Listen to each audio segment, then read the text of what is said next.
If you rummage around your home, maybe look around the kitchen right now, do you see a lot of black plastic nearby? Things like black plastic spatulas, takeout containers, toys. If you do, you might have felt alarmed about a study that came out this fall around the potential dangers of this material. Researchers studied 203 black plastic consumer products and found flame retardant chemicals in 85% of them. These are toxic chemicals. They can cause serious health issues like cancer. Joe Schwarcz is director of McGill University's Office of Science and Society, and we spoke earlier this week about this study. Here's our conversation. This study created, I don't want to say panic, but certainly a lot of attention and people kind of wondering whether they should toss all the black plastic that might be around them. Tell us a bit more about what the researchers found in the study. Well, certainly, as you mentioned, it did create some panic. But when we talk about toxicity, it's very important to refer to numbers. It isn't enough to say that something is toxic or not. And this is indeed an issue with black plastic. Now, black plastics are sort of fascinating. The industry likes black plastics for several reasons. One is that when you add carbon black, which is the pigment that we're talking about here, to plastic, it makes the plastic more heat resistant. It increases its strength and rigidity. And very importantly, it blocks ultraviolet light. Ultraviolet light is really poison to plastics. It causes them to break down. So there is a reason to use carbon black. But then there are aesthetic considerations also, because consumers tend to evaluate black items as being more luxurious. And producers also like that. Leakage from foods packaged in black containers is less visible. Now, the question that arises here is about things like sushi containers and black spatulas that you may have in your kitchen. And the study was carried out by a nonprofit organization called Toxin Free Future and published in a very reputable journal. The journal is Chemosphere, and they investigated a number of plastics, including toys and kitchen appliances that are made of black plastic, and found that there were residues of flame retardants. Now, these are all items that do not have flame retardants purposely added to them, because let's face it, there's no risk of the kitchen spatula that you're using spontaneously bursting into flame, even when you are turning over your pancake or your scrambled eggs. So there's no need for these. So how come this is happening? Because black plastic is notoriously difficult to recycle. In a recycling facility, the plastic items kind of scoot by on a conveyor belt, and the machine detects the recyclable ones. And this is done by infrared radiation. Depending on reflection, the instrument can determine what sort of plastic it is. But black plastic does not reflect infrared light, so it is not sorted. It goes straight through on the conveyor belt and ends up in a bin that goes into landfill. But because there's a big demand for black plastic and it's not available from recycling facilities, then producers look elsewhere. So you can either produce it from raw materials, or they can reach out to some of these Asian countries where electronic equipment is dismantled in order to get precious metals out of it.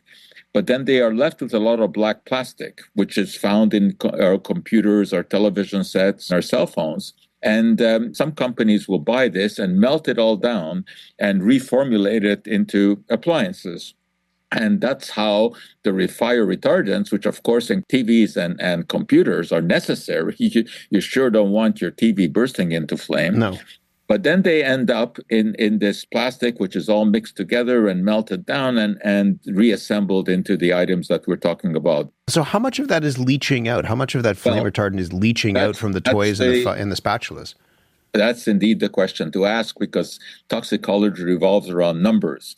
Paracelsus, the great sage of the Renaissance, told us only the dose makes the poison. And that is critical to understand. So researchers at the University of Birmingham investigated exactly what amount transfers. And they discovered that just by handling the black plastic, there is no transference. So children playing with toys, that is not an issue. However, when they immersed bits of black plastic in olive oil at 160 degrees for 15 minutes, they did find some of this transfer to the oil. Now, the fact is that this is not really a mimic of how one would use spatula in a fry pan. It's not exposed to 160 degrees for 15 minutes. And of course, we don't eat all of the oil that we use for frying. But nevertheless, based on this study, scientists at Toxin Free Future estimated a daily intake of 34,700 nanograms of the most toxic flame retardant. Is that a lot? That's a big number, but is that a lot? Well, it sounds like a big number, and that's why we have to look at what is called the reference dose. That is the number that scientists have developed based on laboratory experiments, animal experiments, which is safe for our daily intake. And that turns out to be 7,000 nanograms per kilogram of body weight. So the researchers said, look, the average body weight is 60 kilograms. They multiplied 7,000 by 60, and they came out with 42,000 and said that the 34,700 that was detected is too close to that for comfort. But they made a mistake. They made a mathematical mistake in the paper because 7,000 times 60 is not 42,000, but 420,000. So the supposed exposure is not close to the reference dose. It is actually 1/10 of it. And this is what caused all of the panic. So are you suggesting, the math could scramble people's heads, but are you suggesting that perhaps we don't need to panic, that these things are not leaching as much of the harmful chemical as we might want to believe? Exactly. They were off by a factor of 10.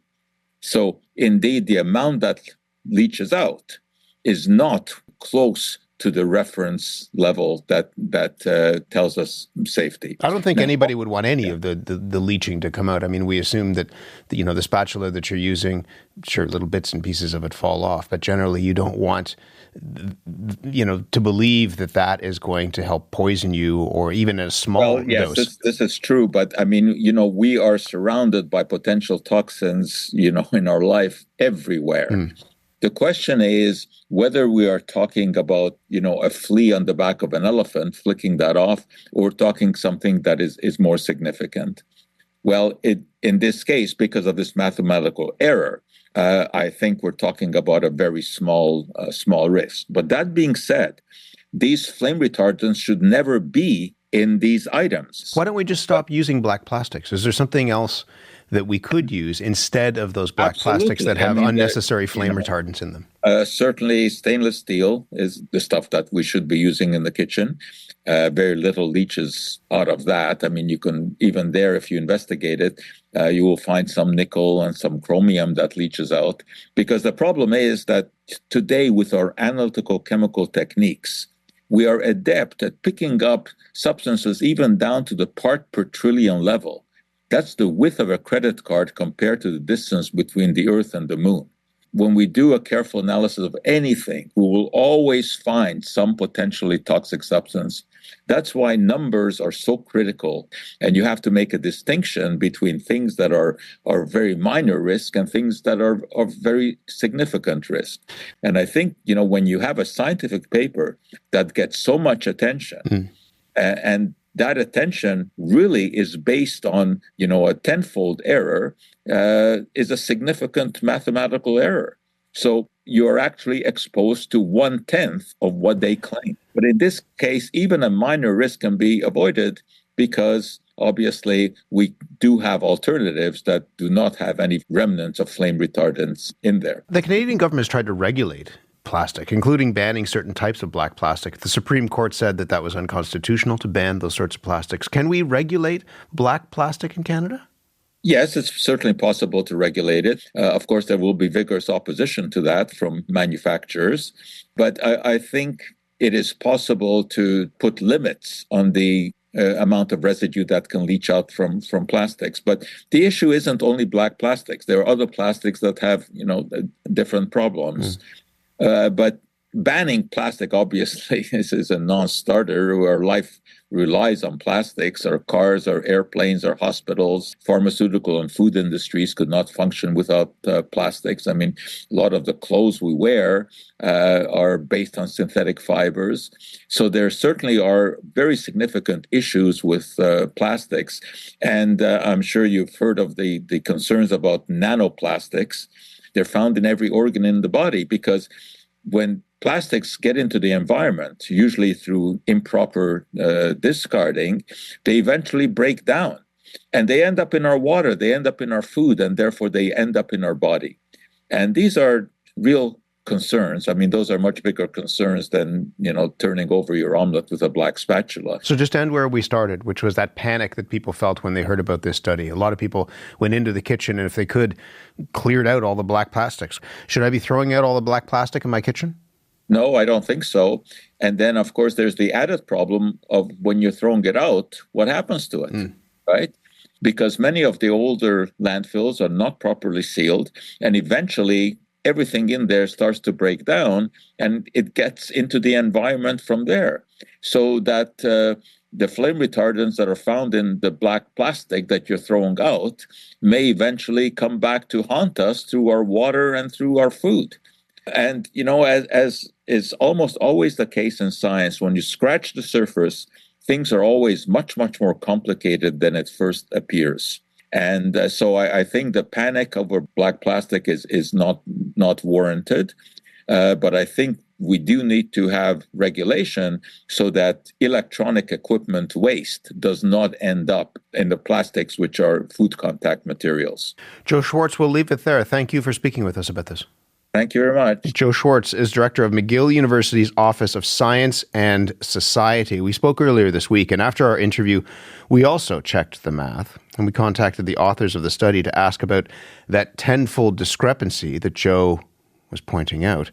The co-author of the study, Megan Liu, replied that yes, they had recently been made aware of the issue and had submitted a correction to the journal. However, she goes on to say, it is important to note this does not impact our results. The levels of flame retardants that we found in black plastic household items are still of high concern.